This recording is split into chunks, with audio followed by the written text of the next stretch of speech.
Hello friends, UV ज्ञान के भंडार में आपका स्वागत है। मैं एडवोकेट उपासना श्रीवास्तव। आज का टॉपिक है गोदनामा क्या है, गोदनामा से बच्चे कैसे गोद लिए जाते हैं और उसके नियम और रजिस्टर गोदनामे के फायदे क्या है। तो इस वीडियो में आप ये सारी चीज जानेंगे, तो वीडियो को लास्ट तक देखिएगा और चैनल को लाइक करना, सब्सक्राइब करना और बेल आइकन पर क्लिक करना मत भूलिएगा। तो वीडियो स्टार्ट करते हैं। गोदनामा साल 1956 में Hindu adoption and maintenance act में बना है, जिसमें गोदनामा से रिलेटेड सभी नियम और कानून संबंधित बातें बताई गई हैं। यह एक्ट हिंदू धर्म व जैन धर्म व बौद्ध धर्म या सिख धर्म के द्वारा एक बच्चे को गोद लिए जाने के लिए एक कानूनी नियम को संचालित करता है। तो इस एक्ट के अंतर्गत जो व्यक्ति हिंदू है या बौद्ध है या जैन धर्म है या सिख धर्म के अंतर्गत आता है, वो से रिलेटेड कानून और प्रक्रिया बनाई गई है। आप उसके अंतर्गत बच्चे को गोद ले सकते हैं। कैसे किया जाता है? गोदनामा डीड पर बच्चे को गोद लेने या गोद देने वाले दोनों ही व्यक्ति की फोटो लगाई जाती है और उस पर लिखा जाता है कि बच्चे को गोद लिया जा रहा है, और खासकर उस पे 2 गवाहों के साइन भी होते हैं, और साथ ही उस पे लिखा जाता है कि बच्चे को गोद दिया जा रहा है। इसके लिए समारोह का आयोजन हो चुका है और उसके बाद सब रजिस्ट्रार द्वारा उस पर सिग्नेचर होते हैं, दस्तखत होते हैं, और उसके बाद इस डीड को रजिस्टर्ड कर दिया जाता है। इस प्रकार से बच्चे को गोद लेने की प्रक्रिया की जाती है। गोदनामा के नियम क्या है? यानी कि गोदनामा के नियम ये है कि जो पेरेंट्स बच्चे को गोद ले रहा है या जो माता पिता किसी बच्चे को गोद ले रहे हैं, उसके और बच्चे की एज में 25 वर्ष का डिफरेंस होना चाहिए। दूसरा, किसी तरीके की गंभीर बीमारी नहीं होनी चाहिए जिसके लिए उनको मेडिकल सर्टिफिकेट भी लगाना पड़ सकता है। तीसरा, दोनों पेरेंट्स या जो दंपत्ति यानी कि जो दंपत्ति बच्चे को गोद ले रही है, दोनों का परामर्श भी होना चाहिए। यानी कि ऐसा नहीं कि दंपत्ति में माता राजी है लेकिन पिता राजी नहीं है तो भी बच्चे को गोद नहीं दिया जाएगा। और यदि कोई सिंगल महिला बच्चे को गोद लेना चाहती है तो वो लड़का लड़की दोनों को गोद ले सकती है। बट डिफरेंस क्या होना चाहिए? बच्चे और जो महिला या बच्चे को गोद लेना चाह रही है उसमें 25 वर्ष का डिफरेंस होना चाहिए।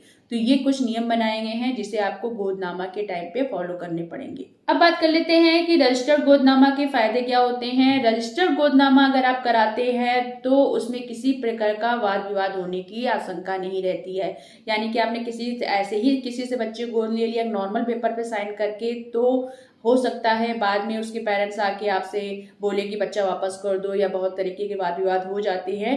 पर अगर आप उस गोदनामे को सब रजिस्ट्रार के सिग्नेचर के बाद आप रजिस्टर करा देते हैं तो उसमें वाद विवाद होने की आशंका कम हो जाती है, ही बचती ही नहीं है।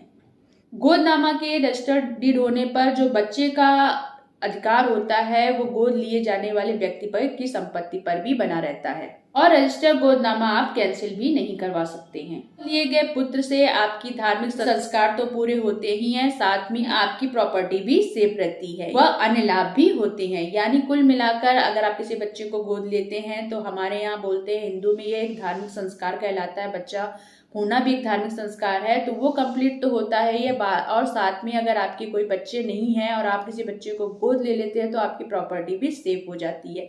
इस तरीके अगर रजिस्टर्ड गोदनामा आप कराते हैं तो आपको इस प्रकार के लाभ प्राप्त होते हैं और किसी तरीके का कोई भी वाद विवाद होने से भी आप बच जाते हैं।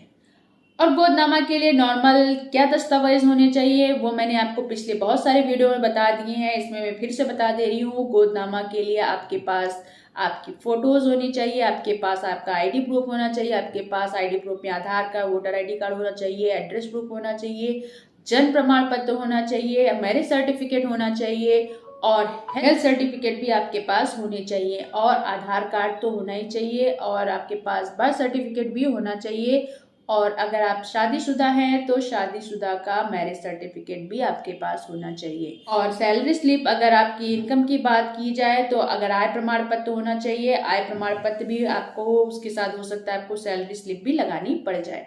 तो कुछ ऐसे बेसिक डॉक्यूमेंट्स है, अगर आप बच्चे को गोद लेने जा रहे हैं तो इस एक्ट के थ्रू जो नियम और कानून बनाए गए हैं उसको फॉलो करके आप बच्चे को गोद ले सकते हैं।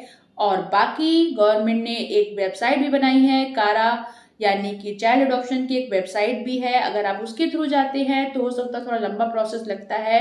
अगर आपको बच्चा ऐसे ही कोई गोद दे रहा है तो आप उसे रजिस्टर्ड डीड यानी रजिस्टर्ड गोदनामा करा लीजिएगा, यानी कि यानी कि गोदनामा डीड को रजिस्टर्ड करा के ही बच्चे को गोद लीजिएगा अगर आप कारा वेबसाइट के थ्रू नहीं जा रहे हैं। तो गाइज आज की वीडियो मैंने आपको बताया कि गोदनामा क्या होता है, नियम और कानून क्या है उसके, और किस कानून के तहत आप बच्चे को गोद ले सकते हैं, गोदनामा डीड बनाकर आप कैसे बच्चे को गोद ले सकते हैं, सब कुछ मैंने आपको इस वीडियो में बता दिया है। उसके बावजूद भी कोई कंफ्यूजन हो तो कमेंट बॉक्स में कमेंट करना मत भूलिएगा, और लाइक करना, सब्सक्राइब करना और शेयर करना मत भूलिएगा।